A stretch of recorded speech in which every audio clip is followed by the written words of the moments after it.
everyone. Welcome to another episode of the Pittsburgh Sports Castle podcast. We are back. We took a little bit of a week off with just the fact that there was some news. There wasn't a lot of news, so we just took a week off. A little time for us to take a break, look at the podcast, see how we're doing, and happy that we're getting listeners and we're getting feedback from people, so that's exciting.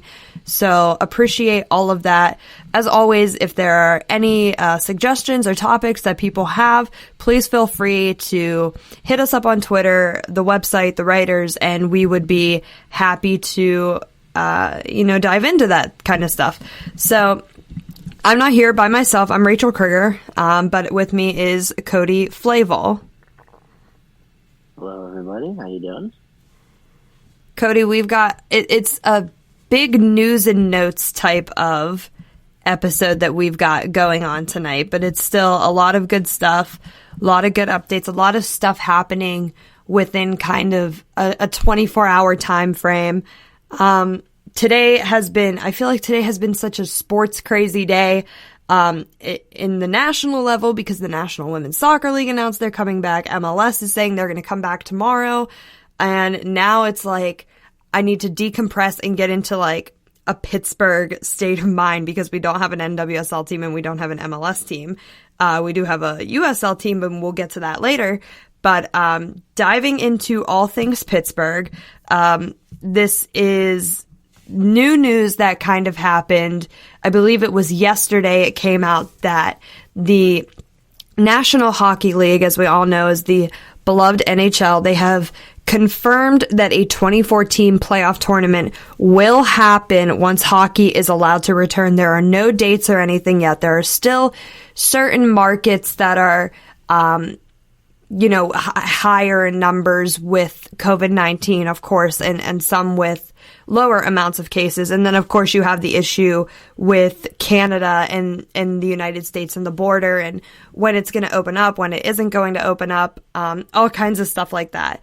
So, we talked about this before, but Cody, once again, for those who maybe are listening for the first time, what does this mean for the Pittsburgh Penguins? So it's kind of interesting.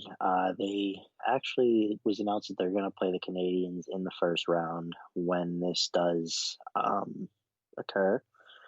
I think as far as what it means for the Penguins, you have Carey Price, who's in goal for the Canadians. He's known to be a very good goalie when the time, just in his whole career.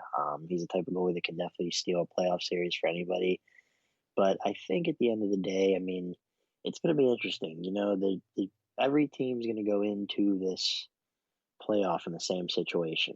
Nobody's played in 2 months now, so there's really no momentum factor going on with anything.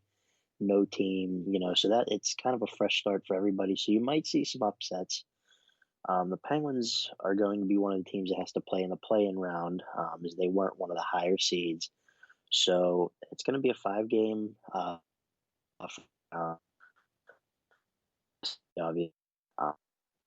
It was just announced today that Nick Bjugstad's going to be out the rest of the season.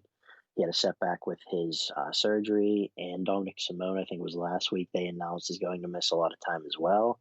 But they will be getting Jake Gensel back, so they're losing some depth, but they're also getting a really good scorer back. And it was also, I read somewhere that it's possible that if the Penguins lose in this first round, they could potentially be getting back their first round pick that they traded to Minnesota in the Jason Zucker deal.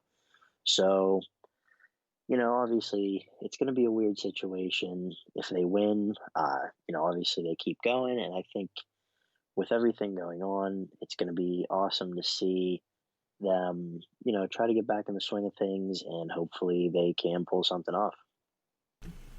Yeah, good stuff. For those who are not familiar with the table or standings, there are the top 4 teams in each conference are going to receive a first round bye.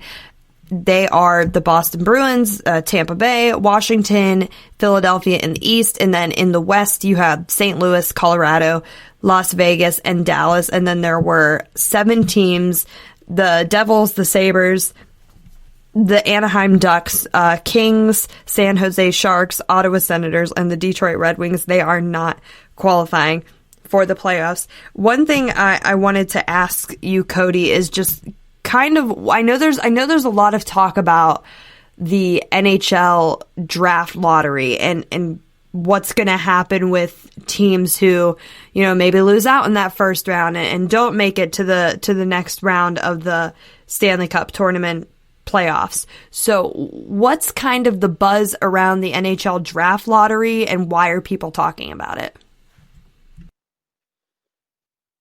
So it seems that I guess the teams that aren't going to be in the playoffs are going to have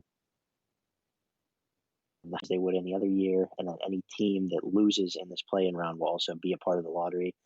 So it's kind of interesting because, like I said, the Penguins pick was protected.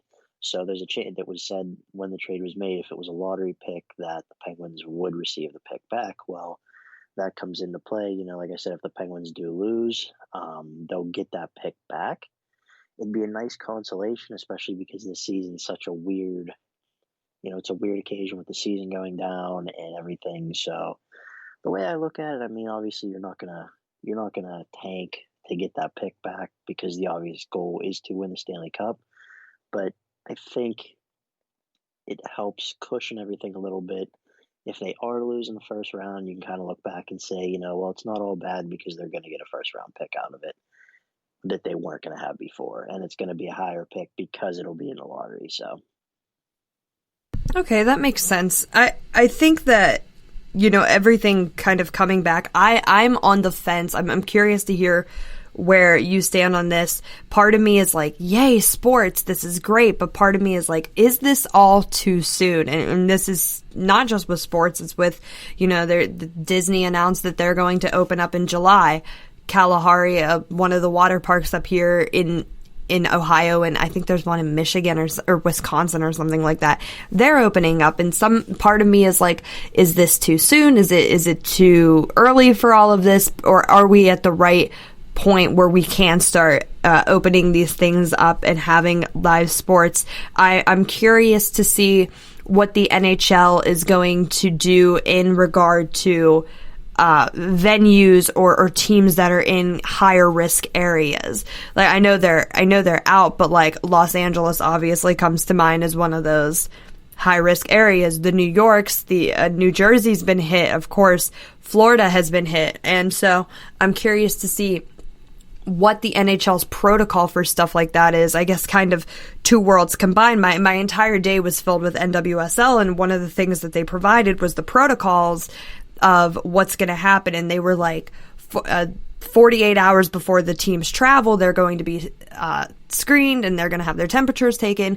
And when they get to the location, they are going to be subjected to testing and regular temperature check-ins and stuff like that. So I'm just curious to see how the NHL is going to really detail their return in regard to testing and temperature checks and all kinds of stuff regarding COVID-19, because it's all super important, of course. But anyway, I think that everything coming back is, I don't know, I'm curious. Is it too soon? Is it not too soon? What are your thoughts on that? well, it's interesting because I think there's a lot of pressure on all the sports leagues to restart because nobody has anything to watch right now. I mean, I'm not a health expert, so it's kind of hard, I think for anybody, even the government officials and whatnot, to know exactly what to do. I don't think the NHL has come out with their full document on how they're going to, really enforce all these rules. I know there was 10 cities being considered as hub cities that they're going to play in two of them. Pittsburgh was one of them. I don't remember the rest of the list. But, everybody's excited for Pittsburgh to be. It would be cool, but I mean, nobody can go to watch the games. None of the games are going to be, available for fans to join. So it'll be interesting. Personally, selfishly, I do hope that it comes back soon. I think a lot of sports fans are the same way. But you also do have to consider the health of the players. What would happen if one person gets it? Because then they're in contact with a ton of people. There's a lot, I think, still to figure out, but at the end of the day, I think they're going to have to come up with some kind of detailed plan, and I'm sure they're going to be able to if they want to return. Yeah, I think you make a good point too in regard to, obviously no fans are going to be able to attend, and it's like if Pittsburgh hypothetically is one of those hub cities, it's not even like all of those teams coming here, we wouldn't even know, or they wouldn't be able to kind of boost the economy here, because it's not like they're going to be leaving their hotels to go get a sandwich at Permani's. Maybe they'll deliver it, but there's a lot of things that, I feel like players, athletes, and staff members do when they're not on the rink or on the field or on the ice or whatever. And obviously that is going to get cut because of COVID-19. And you're right, we're not health experts. We have no idea. I selfishly, I'm not the most well-versed in hockey. I think it's a very entertaining sport, but I've never really quite gotten into the rules and whatnot. That's why I have people like you on the show, whatnot. So, but I think hockey fans rejoicing over the news is a great thing to see. Sports bring people together, and I think that is what is needed. And I am going to scold you for a minute. You said nothing's on. There is German soccer on. Thank you very much. But anyway, anything else to add on the Penguins front there, Cody? No, like I said, really, I'm just kind of excited to see how everything shakes out. It's going to be awesome because originally Jake Gensel wasn't going to be back. His timeline wasn't set to, return at any point before this all hit. And, like I said, it's going to be interesting because I think, I think there's going to be a certain, I don't want to say, I think the word I'm looking for here is there's going to be an asterisk next to this year's championship for whoever wins. I think all the fans of the team who wins are going to accept the championship, and obviously the team that wins it is going to accept it. I think every team's going to go out and play hard regardless. But I think the fans of the other teams are going to look at it and say, well, you won an abbreviated year, and you won in a year where things aren't necessarily the same. So, like I said, it's going to be interesting. I think for anybody who's a hockey fan or sports fan in general, it'll be something to watch. They're not supposed to return until late July anyway, so we're still a ways away from it even happening. But it's nice to know that they have the format set, and now it's just all the other details, I guess, they kind of have to iron out to make sure it does happen. So, yeah, good to know that they have a plan, and that's an excellent segue to our next sports team. Not really too much hardcore plans happening in the USL now. The USL Championship, of course, home to the Pittsburgh Riverhounds. Who doesn't know the Pittsburgh Riverhounds in Pittsburgh? Come on. Cody messaged me when I was telling him, like, when I gave him the thing, he was like, oh, I don't know how much I can input on the Riverhounds, and now now you know how I feel when we talk about the Penguins and about the Pirates. There's not much I can add there, but this is definitely more my area, my speed. Last year, the Riverhounds, first place in the USL Eastern Conference. Lot of change this season, a ton of roster turnover. Nico Brett, who was the leading scorer for the last 2 years, is down in Birmingham. Defender of the year last year, Joe Greenspan, over in San Diego. One of the best defenders along with Greenspan, Toby Adewald, down in St. Louis along with goalkeeper Kyle Morton. Ton of roster turnover. I could go through the whole thing, but I'm not going to. Lots of young college players, some international players. Jaleel Asani came over from, I believe he was in Russia, he was in Belarus, he was all over Europe playing soccer, which is great experience for such a young player. But anyway, on the news front, the USL Players Association and the USL Championship have been at heads with each other. There have been a little bit of rumors happening on the USL front of a season maybe not happening because of the two sides not meeting eye to eye. I don't know how true that is. I was told that was shot down, but again, I don't know how 100% accurate that is. But anyway, the USL, I'm not going to read the whole statement. The USL Players Association sent out a long release. You can find it on their Twitter at USL Players. And basically, the league was going to match player salary cuts, and the club's agreement to a minimum salary of $20,000 beginning in 21, and the league agreeing to increase bargains frequency to every 14 days until a collective bargaining agreement is reached, did not fall through. That was the USL's push, but it did not fall through. There is a lot of back and forth here. It's a very fluid situation. The season began, and the Riverhounds did not play a match. They began a week later, but there was a week of action, and then it was gone. So the Riverhounds have not played a match this season. Other clubs have played one, but there's no cohesion, there's no harmony when it comes to the USL Championship and the USL Players Association right now. A ton of players are saying we are standing with our fellow players throughout the league. If the association is saying we're not doing this, we're not signing these agreements, then we're not going to play. So I'm interested to see how that turns out.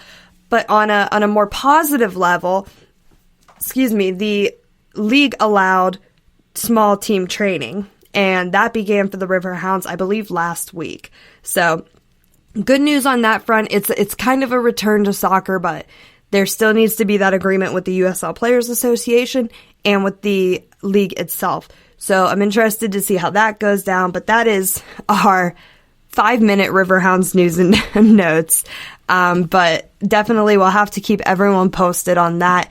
It's a very fluid situation, and it is one that is not going to go away anytime soon. Again, a ton of back and forth, but if you want to keep up with the Players Association at USL Players on Twitter, they're regularly updating. They are sending full releases out on their Twitter, which is great to make that available to fans. So I told you segment 2 was going to be short, but quickly on that note too, there's usually a 30-game season, and we've talked about, I believe it's like 32 or 33 game season, and we've talked about teams that are going to have to cut it and whatnot. At this rate, I think that the Riverhounds and the USL are going to have to cut it to about 15 to 20 matches. I don't know how feasible that's going to be. That goes back to your point of everything having an asterisk on it right now. I don't know. Maybe they could just throw everybody off the rails and do a tournament style. I personally think the league is a little too big to do that, but alas, I don't know. Do you have anything to add on the Riverhounds, Cody? Anything she just said, I'm going to go ahead and say that's accurate. I really don't. It's not that I don't have interest in soccer. I've just never really been into soccer, and it sucks because there is a team in Pittsburgh, and they've had a couple successful seasons over the last year or two. So I think it's something people should definitely get interested in, and I think it's a lot like the NBA. I always say if we had an NBA team, I'd be into them as well.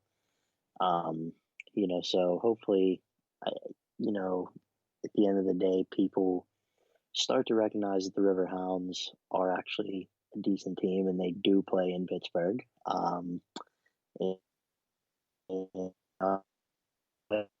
Face myself, but yeah, I think, kind of just not going to go too long on this, but even nationally, it was tough for the team to get known. They had, a couple seasons where they were in the Lamar Hunt U.S. Open Cup, which if you or the listeners don't know, that's where teams from MLS, the former NASL and whatnot, they would all get together for this big tournament, and they would just play. They would play each other. That's kind of how FC Cincinnati got their big rise. They went into the Final Four with 3 other MLS teams. But anyway, it took a long time for the Hounds to get noticed, and then they had that partnership for 2 or 3 years with the Columbus Crew.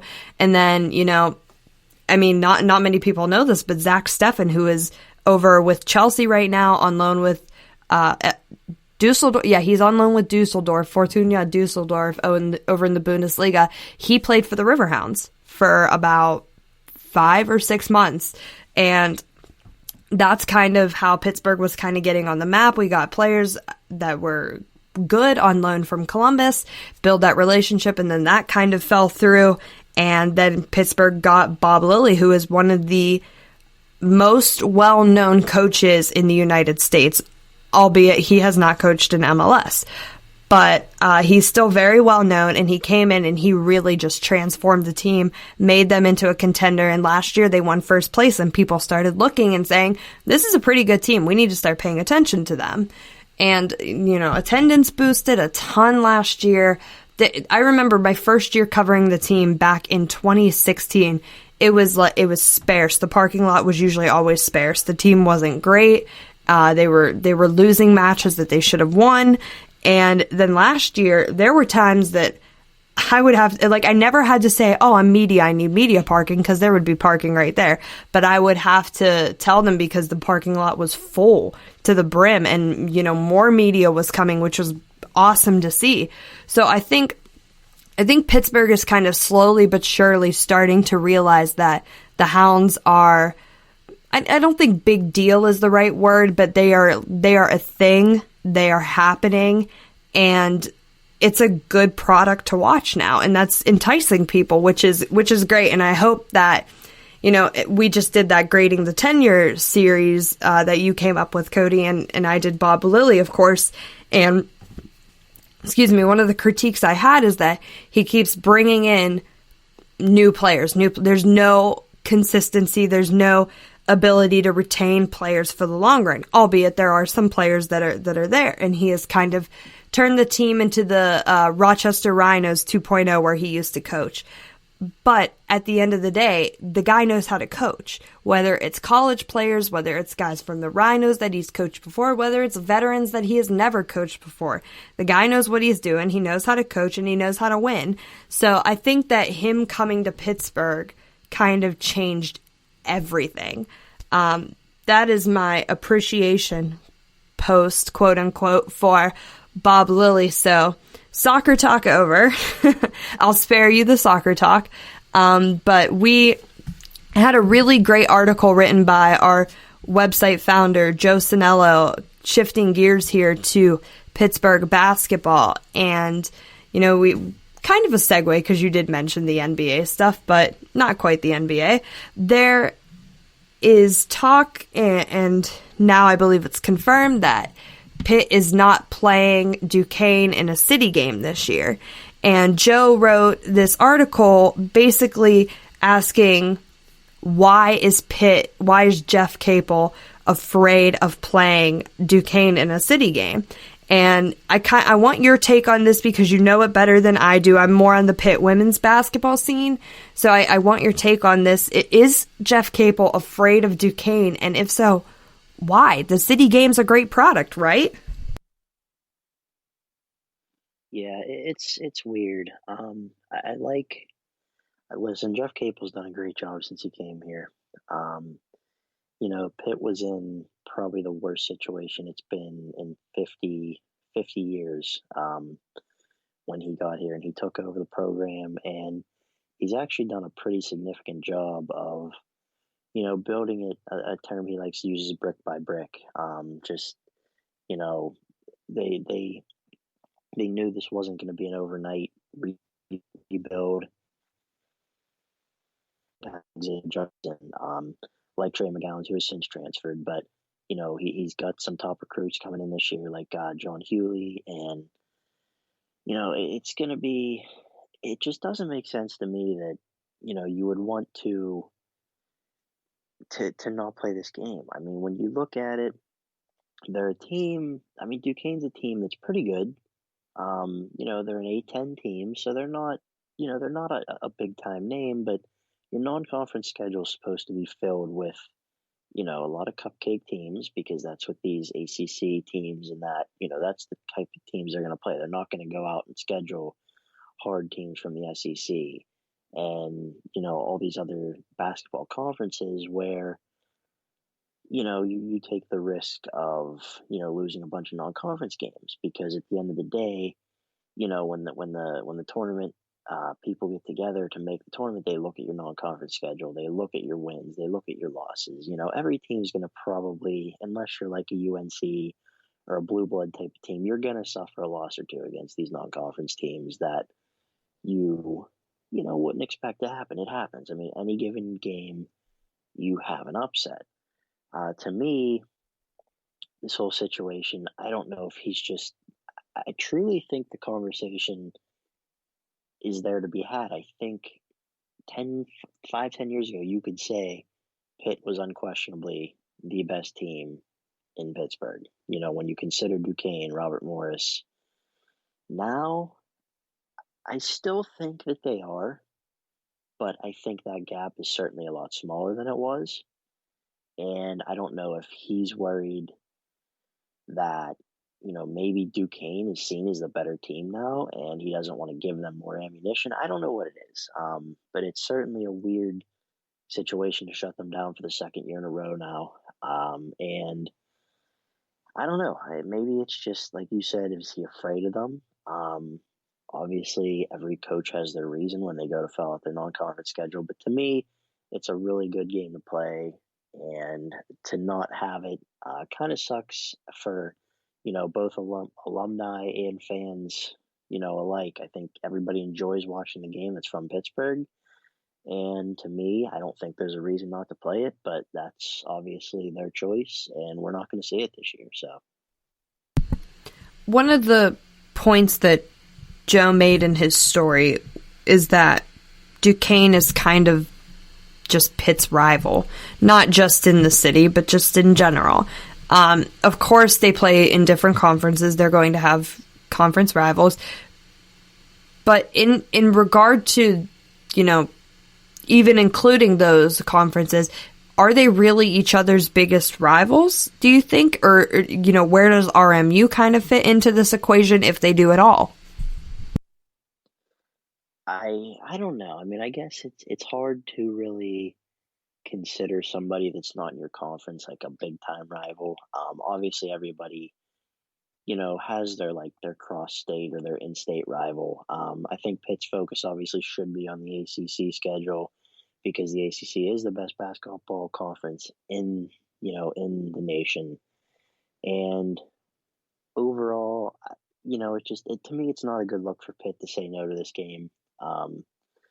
But at the same time, I mean, like I said, Jeff Capel is going to fill his schedule with whoever he wants. And, if he doesn't see Duquesne fit, it just kind of reminds me of the whole Penn State Pitt situation in football. It just seems like Penn State doesn't want to play Pitt for whatever reason. I mean, Pitt's clamoring to play the game. Penn State doesn't want to. Whatever the reason. I mean, you could say they're scared. You could say they don't want to. It's, whatever it is, it just, to me, cross-state and in-state rivalries, especially non-conference ones, definitely bring a flair to the schedule and get people more excited. I think I'd rather go to, PPG Paints Arena and watch Duquesne versus Pitt as opposed to going to the Pete and watching Pitt versus, St. Mary's or some random school that, to me, it's more interesting. And at the end of the day, if I'm going to spend my money, I think I'm a little more inclined to pay a couple more dollars to see an in-state game as opposed to going to the Pete and watching some reject team the Pitt should beat by 30.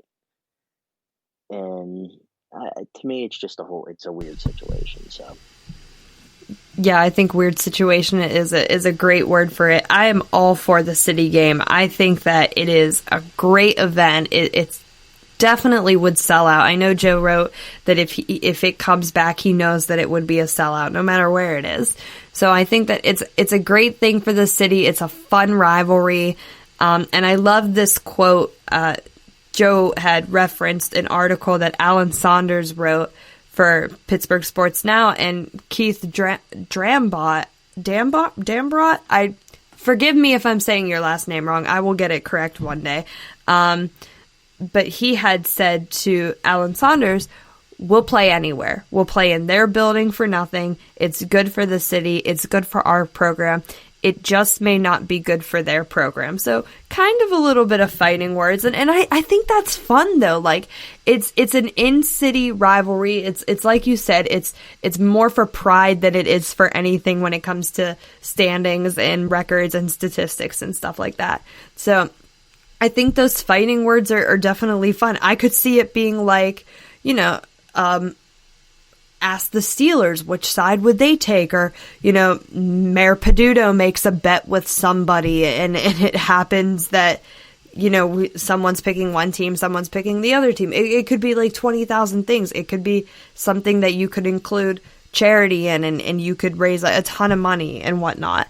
I think that the city game needs to happen. I don't know what it is that compels Jeff Capel to say, I don't know if I want to do this, but I think it's just fun. I don't know. Any final thoughts on the city game or on either of these programs?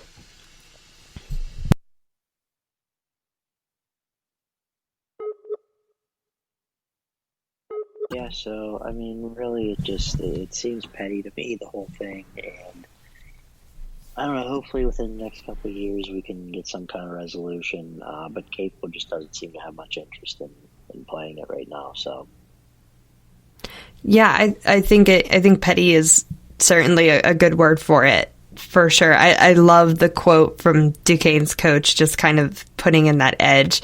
If by chance that you heard talking from one of us or not any of us, there was a little bit of technical error. We're still learning our way through this stuff. But anyway, Cody, you brought some information to me about Major League Baseball. There's talk, is it going to come back? Is it not going to come back? There's still, it's one of those leagues that is kind of in a similar boat with soccer, in which their league goes from, spring to fall, and it didn't quite start up. I believe spring training was it just wrapping up, Cody, or was it still like kind of in the middle? yeah, they were. I mean, they were. I think they had about 2 weeks left, maybe a little less than that. So it was coming to an end. Yeah. Okay, yeah. So they were closing out their preseason. COVID-19 hit, of course, and there's no baseball starting on time. So MLB introduced this economic proposal to its players' union this past Tuesday. Credit, of course, to CNBC for all this information. Under the MLB's plan, the highest paid players could lose about 80% of their salaries. MLB says the plan is reflecting the projected losses that the league expects this year after it was forced to delay the start of the season, of course, to COVID. So 80% is a lot of money. So walk me through this. What's going on? What is the role of the owners in this? Well, this may be kind of an unpopular opinion. I'm on the players' side with all of this, and I know that everybody makes the point that MLB players shouldn't get paid so much, and I understand that point. Um, but they also, when you take into account the importance of sports, and I think we're seeing that now, especially with the COVID-19 pandemic, when you take into account the role of sports in everybody's lives, these players are basically getting paid to put on entertainment for us. Um, and they're paid for the special skills that they do have. Now, obviously, playing baseball is a luxury as opposed to working an everyday 40 hour a week job that any normal human being has to do to provide means for their family. But when you look at the overall situation, the owners are billionaires. The players, albeit are millionaires, but they're making a lot less than the owners. For the owners to have the audacity to come out and pretty much take all the money away from the players, to me, is absolutely ridiculous. Um, Originally, it was agreed upon that the players and the owners came up with the solution that they would give a prorated salary to all the players for the amount of games that they played. So if they played half the games, they'd get half their salary, whatever the case was. Well, now, they're still going to play about half the games they normally would in a regular season, but the owners want to take even more money from the players. And to me, that's wrong. I think if you already had an agreement in place, there's no reason to go back on that. I think fans in attendance which means ticket sales aren't going to happen, concessions aren't going to happen, anything related to any profit extra that the owners would make isn't going to happen. So they're asking the players to sacrifice salary on their behalf to keep the owners and the teams wealthy, which to me is a bit ridiculous. The owners are still billionaires, so I believe that some of the money should have to come out of their pocket. And again, like I said, the players obviously make a lot more money than the average Joe who maybe not enjoy their job as much as, an MLB player would or any sports figure. I think everybody wants baseball. I think the players want to play. The owners want to see the players play. The fans want it. I eventually think there's going to be a compromise. However, the collective bargaining agreement is up after this season. A lot of the talk has been, that some of this is to implement a salary cap and a salary floor into baseball, which is the only major sport to not have one, which is why we see these $30-some million contracts getting handed out to pitchers and all this money being shelled out to, players in the MLB, sans the Pirates because Bob Nutting. But, there's talk now too that this not only is going to have an effect on this season, but because the collective bargaining agreement is going to be up, there's a potential effect on next season because the owners and players can't really agree on anything. So if there's no agreement going to next season, there's a potential that we're not going to have a season next year either. Because there's going to be a lockout, until they figure out what they're going to do with the CBA. So, this pandemic, it certainly didn't help things. And now with the news coming out that, next year is potentially in jeopardy as well. And I think right now, everybody's pretty pessimistic. And it's a bad look for the MLB because, the NBA, the NHL, and the NFL all seem to have plans in place, seem to be prepared to restart. And because of pay, the MLB is just so far apart right now that there may or may not be a season. And, of course, I hope there is. I'm sure all the baseball fans in Pittsburgh and around the world, or around the country, all the teams, they want to get back. They want to see their teams play. And I was, before we started this call, I was reading a tweet from John Heyman that said scores of MLB players held a call today and were said to be pretty galvanized in their disdain for the MLB's economic offer. And the suggestion was that they didn't even want to come up with a counter proposal because they were offended at how, I guess, greedy the owners are being. So, yeah, certainly there's a lot of onus on both sides. I mean, the players, from their standpoint, you could easily say, are being greedy as well because there's a lot of Americans right now that don't have money coming in because they've lost their jobs. The unemployment money hasn't been doled out to everybody, or some people are having trouble getting there. So there's a lot of families that out there that aren't really knowing where their next meals are going to come from, things along those lines. So it's a selfish look for everybody in baseball. And I think the quicker they can resolve that, the better. And everybody wants sports to come back. So at the end of the day, we're just going to have to see what happens. But I think it is a bad look, like I said, for the MLB. I think it's a bad look for any league if you're arguing with your players' association too. And that goes back to our conversation about the USL Players Association as well.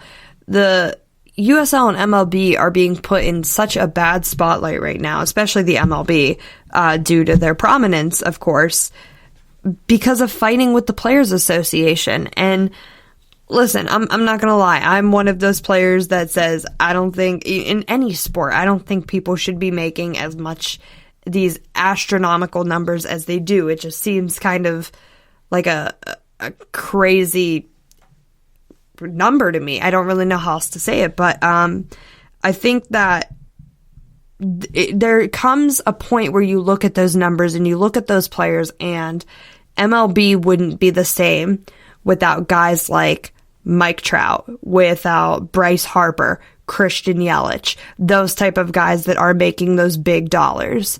Giancarlo Stanton, Aaron Judge, of course.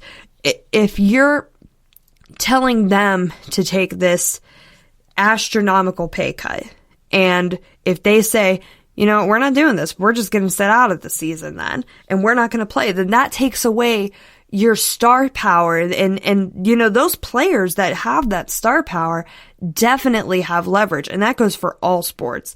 LeBron James in basketball, the U.S. women's national team players in soccer, and like the leverage that they have, whether it be through whether they're dealing with money or with housing or anything, is really big. And those players are in the player association too. So when you're fighting with the player associations, you're fighting with those big names. And that, I don't think that's a good look at all. So I know that is a ton of word salad right there from me, but this plan from MLB is just, there's really not a lot of consistency with it.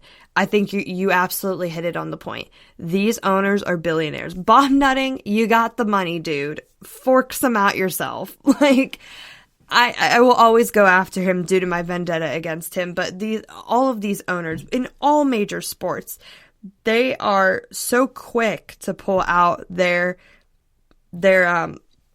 what's the word I'm looking for? Their checkbook. Goodness, it's way too late right now.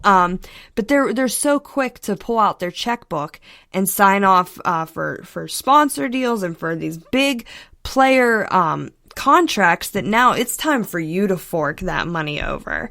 So again, like I said, a ton of word salad, but with this argument coming from both sides, what do you think? Because no matter what, I think the players are going to have to take a pay cut, no matter what. What do you think is more of like a reasonable number here?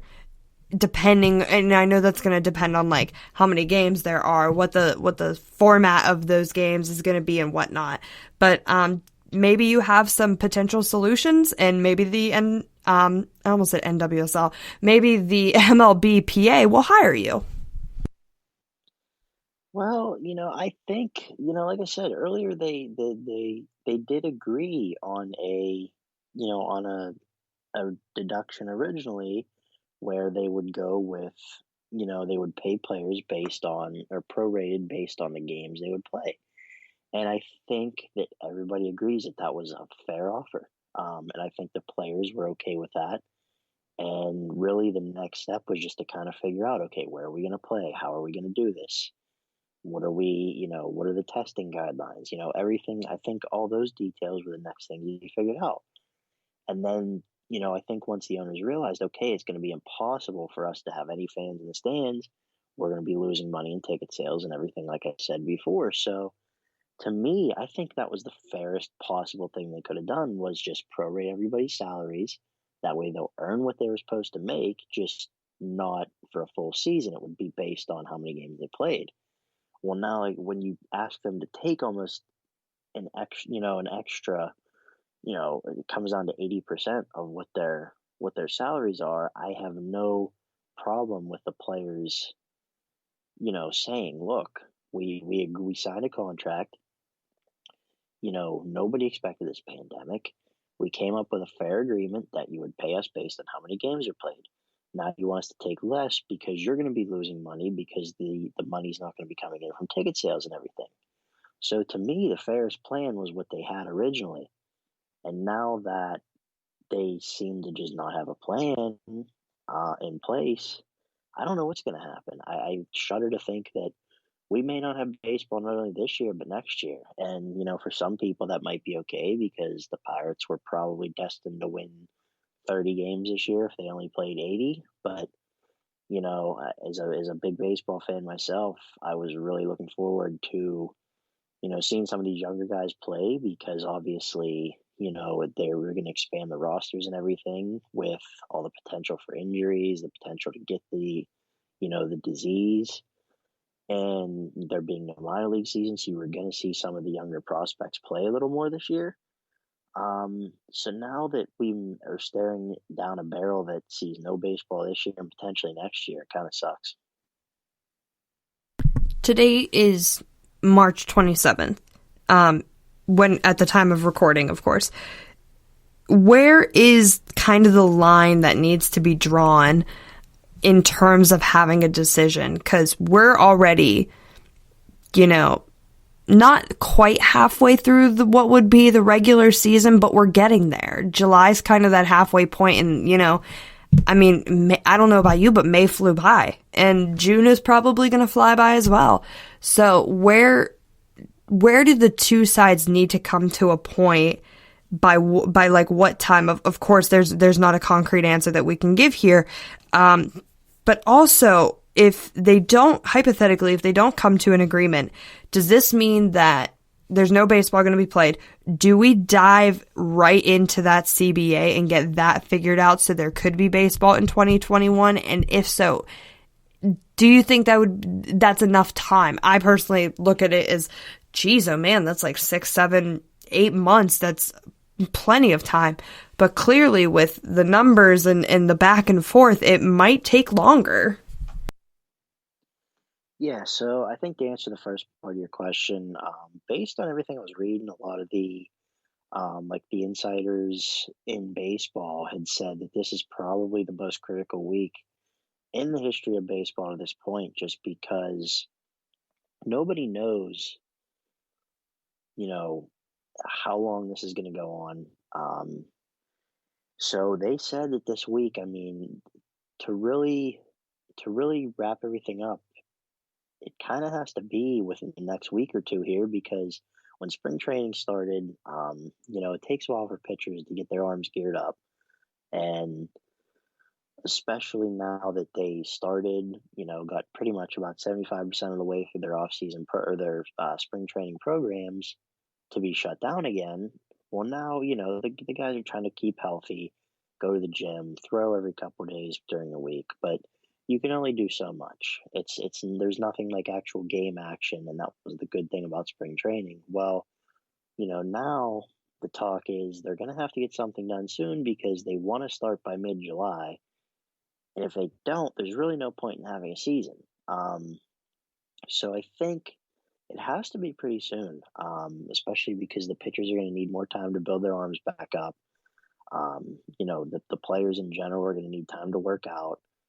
It's a messy situation, but I think, like you said about the CBA, I mean, if they don't play this year, I think they have all the time in the world to come up with something. But I think that the players and the owners are so far apart right now that there's just, you know, that's not a good playing field to be on heading into, you know, the CBA and figuring out, you know, basically the future of baseball from here. So. Yeah, good stuff for sure. I think that there's a lot of questions right now, and I think when you're throwing money into everything, it just makes things a whole lot complicated. I think that there's a lot of good leadership looking at some of these names. On the MLB Players Association executive committees, there are players like Andrew Miller, Daniel Murphy, Max Scherzer, Elvis Andrus, and then on their pension rep committee, they have James Paxton, Colin McHugh, Chris Iannetta, and Corey Guerin. So I think a lot of good names, a lot of experience. You know, I was reading some of their bios, have been in the league for about 11, 12, you know, a lot of seasons. So these are young guys leading the PA. So I think they have a lot of really, really good leadership. Anything to add in regard to this crazy number Players Association fiasco? No, I just hope something gets done soon. Because as I said earlier, I mean, selfishly, I want to see sports again, but hopefully we can do it safely and, you know, enough for the players in every sport to get compensated. Not everyone's going to be watching German soccer, that's for sure. So there are other sports that definitely need to come back, and a lot of people are hoping to come back. Cody, you mentioned tonight in our group chat for Sports Castle that you have an article coming out soon. Where can we find you on Twitter, and just any final thoughts? Yeah, my my personal account is at Cody_625. My sports account is at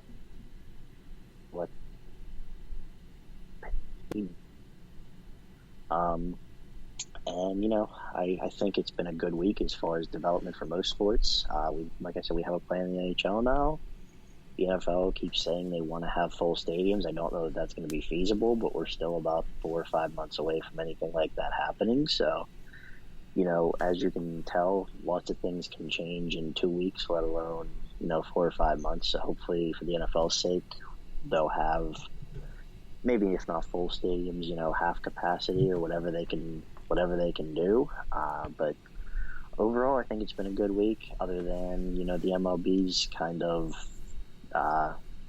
growing apart on their desires to come back. So. Yeah, for sure. And I want to give two quick shout outs. One to Larry Snyder. He is the PA announcer for the Robert Morris Colonials men's and women's hockey team, and he is a writer for Top of the Incline Sports. He always shares articles, not just from us, but from everyone on the Pittsburgh sports scene. So many thanks to Larry for his continued support of our site and our podcast. When the podcast came out, he was very big on sharing it and socialing it. So want to give him a massive thank you. And I want to shout out to, I know we don't really write about them on the site, but Pitt women's soccer had some really big news this week. Amaya Pena, who just graduated, who was a 2-year starter, signed with Athletic Club in Spain, which is a top flight club in the Primera División. So exciting stuff. Pittsburgh ties all around. So awesome news there. My Twitter is at Rachael Kriger, 2 A's, not just one. Our Pittsburgh Sportscastle Twitter is at PGH Sportscastle. You can tweet us anytime you want. If you have ideas for podcast prompts and topics, feel free to reach out to members of our team. Our Sportscastle Twitter, send some ideas along. We are on all major platforms, including Spotify and Apple Podcasts. I just found out that you can post the podcasts from Spreaker to YouTube. So I will be making us a YouTube page tonight. So that is somewhat exciting. We are also on Google Podcasts, Deezer, Podcast Addict, Podchaser, and of course Spreaker, our home and hub for recording the show. We will be back hopefully next week with some more news and some insight. Until then, thank you for joining us. We shall see you all next time.